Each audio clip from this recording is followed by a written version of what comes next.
สวัสดียินดีต้อนรับเข้าสู่ช่องมิสเตอร์เปรมชาแนลสำหรับที่นี่ข้าพเจ้าเองอยากจะมาขอบใจ FC หรือผู้ที่ติดตามข้าพเจ้าบอกจะเป็นคนลาวคนไทยจังได๋ก็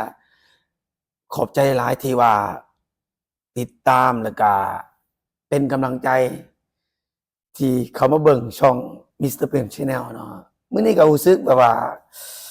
โคตรดีใจสุดๆเลยเนาะพี่น้องเดี๋ยวหาพินก่อน ปัง พินก็จะไปใส่แต่พินกันนี่ดิพินนี่ก็ถือว่าได้มาไปนทีเรียบร้อยแล้วเนาะนี่ฝากเตือนนะสำหรับผู้ใดที่อยากจะเห็น YouTube เนาะอยากบอกว่าเฮ็ดโลดบ่ต้องย้านว่าเฮาสิผ่านบ่เฮาสิได้บ่สิเนาะแบบนี้ได้แล้วนี่ถือว่า เป็นสิ่งที่หลายๆคนเฮ็ด YouTube ก็อยากได้เนาะเพราะว่าตัวนี้สำคัญที่สุดคันผู้ใดเฮ็ด YouTube เวลาผ่าน 1,000 คนเนาะ 4,000 ชั่วโมง หลังจากนั้นแหละเฮาก็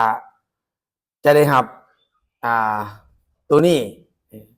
แต่ก่อนจะได้รับตัวนี้เฮาก็ต้องไปอ่าตั้งเนาะเฮ็ด AdSense ประกอบข้อมูลหยังต่างเกี่ยวกับของเฮานี่แหละว่าจะเป็นที่อยู่ชื่อไปสนอไปสนีย์ต่างๆนั่นแหละที่ว่ามันจะสามารถ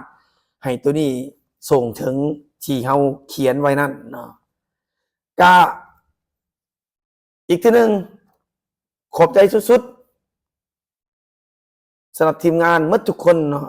ก็บ่ขอเอ่ยชื่อดอกอย่าลืม อย่าลืมชื่อนั่นทีมงานก็ถือว่าอีกบ่ดนเนาะเฮาก็จะได้กลับ